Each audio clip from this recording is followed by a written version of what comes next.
বিধায়িনী দলত তেনেকুৱাভাৱে কোনো কেণ্ডিডেট নহয় যে মই কেণ্ডিডেট। দলৰ হাইকমাণ্ডে যাকে দিয়ে তাকে লৈ আমি কাম কৰিম। আৰু আমি দলৰ সাধাৰণ কৰ্মী, তৃণমূল পৰ্যায়ৰ পৰা কাম কৰি কৰি দলে আজি এই পৰ্যায়ত লৈ আহিছে। গতিকে দলে যিকোনো সিদ্ধান্ত দিলে আমি সেইধৰণে কাম কৰোঁ। আৰু আহি থকা দিনত আমাৰ এটাই কাম হ'ব যে কংগ্ৰেছ বিধায়িনী দলে বিৰোধী দলৰ ভূমিকা ভালকৈ পালন কৰিব। অসমৰ কণ্ঠ হ'ব লাগিব বিৰোধী দল, আৰু সেই অসমৰ কণ্ঠ হোৱাৰ কাৰণে কংগ্ৰেছৰ 19জন বিধায়কে ৰাইজৰ হকে মাত মাতিম, ৰাইজৰ কাৰণে কাম কৰিম। আমি নিখিল ভাৰত কংগ্ৰেছ কমিটি, তাৰপিছত অসম প্ৰদেশ কংগ্ৰেছ কমিটি গোটেই এই বিষয় লৈ চোৱা চিতা কৰিব। আৰু আমাৰ 19জন বিধায়কেও,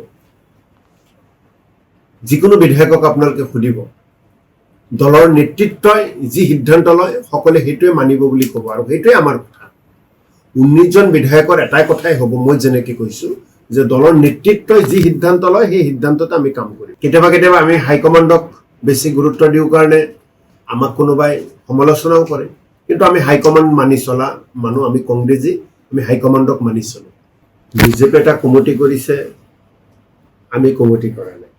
নগাঁও লোকসভা কংগ্ৰেছৰ দখলতো বৰ্তমান আছে। এই মুহূৰ্তত নগাঁও লোকসভাৰ সাংসদজনে পদত্যাগ কৰিছে, কিন্তু তেওঁ কোন দলৰ পৰা জয়যুক্ত হৈছিল? কংগ্ৰেছ দলৰ। গতিকে নগাঁও লোকসভা যি উপনিৰ্বাচন হ'ব, সেই উপনিৰ্বাচনত এইবাৰো নগাঁও লোকসভাৰ সন্মানীয় ৰাইজে কংগ্ৰেছ দলৰ প্ৰাৰ্থীকে ভোট দিব। কোন হ'ব প্ৰাৰ্থী? শিৱামণি বৰাৰ নাম উপনিৰ্বাচনৰ আগতে ঘোষণা কৰিব দিয়ক, কোনে কোনে খেলিব বিচাৰে, বা দলৰ নগাঁও লোকসভাৰ কৰ্মকৰ্তাসকলে কাক বিচাৰে, কাক দিলে বেছি ভাল হ'ব, এই বিষয়ে অলপ সময় আছে। কিছুদিন আগতে ৰাজীৱ ভৱনত সকলো নিৰ্বাচিত বিধায়ক একত্ৰিত হৈছিলোঁ। আমাৰ দলৰ সভাপতিয়েও এই বৈঠকত অংশগ্ৰহণ কৰিছিল। গতিকে গোটেই কথাবিলাক আলোচনা চলি আছে, চৰ্চা চলি আছে। আৰু বিৰোধী দলৰ দলপতি, আমাৰ দলৰ বিধায়িনী দলৰ নেতা কোন হ'ব, সেই বিষয়ে লৈ ইতিমধ্যে আমাৰ হাইকমাণ্ডে চিন্তা চৰ্চা কৰি আছে।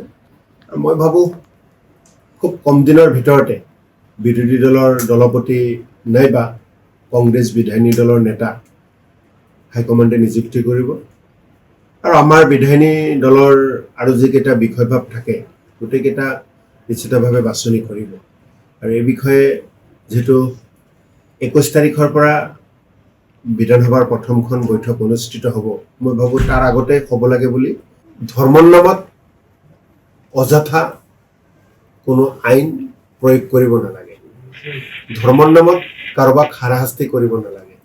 গতিকে আমি প্ৰত্যেকজন মানুহে নিজৰ অধিকাৰ আছে নিজৰ ধৰ্ম পালন কৰা। সেই ক্ষেত্ৰত কাৰোবাৰ হাতত ক্ষমতা থাকিলেই সেই ক্ষমতা ব্যৱহাৰ কৰি কাৰোবাক আঘাত সানিব নালাগে, ক্ষমতাৰ অপব্যৱহাৰ কৰিব নালাগে। পশ্চিমবংগত যিবোৰ কথা শুনি আছোঁ, সঁচা মিছা নাজানো, কেতিয়াবা সংবাদ মাধ্যমত দেখা পাওঁ, ছ'চিয়েল মিডিয়াত দেখা পাওঁ।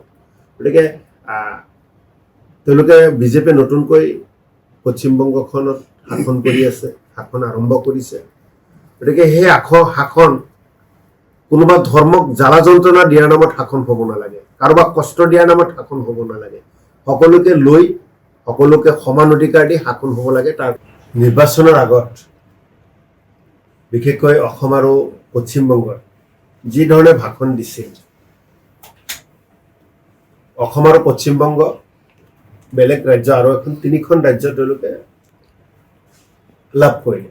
ৰাইজে বিজেপিক দিলে, নৰেন্দ্ৰ মোদী ডাঙৰীয়াক উপহাৰ দিলে। আৰু নৰেন্দ্ৰ মোদী ডাঙৰীয়া আৰু বিজেপিয়ে, অসমৰ বিজেপি চৰকাৰখনে, পশ্চিমবংগৰ বিজেপি চৰকাৰখনে, আৰু মই পশ্চিমবংগলৈ যাওঁ, অসমৰ কথালৈ আহোঁ, হিমন্ত বিশ্ব শৰ্মাৰ চৰকাৰখনে, নৰেন্দ্ৰ মোদী ডাঙৰীয়াৰ কেন্দ্ৰীয় চৰকাৰখনে অসমখন তৃতীয়বাৰৰ বাবে বিজেপিৰ হাতত দিয়াৰ পিছতো অসমৰ ৰাইজক ডাঙৰ উপহাৰ দিলে। কি দিলে?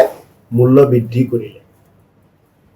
পেট্ৰল ডিজেলৰ দাম হ'ল, বয় বস্তুৰ দাম বাঢ়িলে আকাশলংঘী। আৰু আজিৰ তাৰিখত দাম কমাৰ কোনো প্ৰশ্নই নাই। দাম কিমানলৈ বাঢ়িব এই কথা সকলো ৰাইজৰ মনত ডাঙৰ প্ৰশ্ন।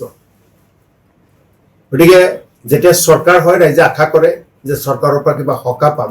তো নৰেন্দ্ৰ মোদী ডাঙৰীয়া আৰু হিমন্ত বিশ্ব শৰ্মাৰ চৰকাৰে শাসনত বহিয়েই ৰাইজৰ ওপৰত মাধমাৰ দিলে মূল্য বৃদ্ধি কৰি।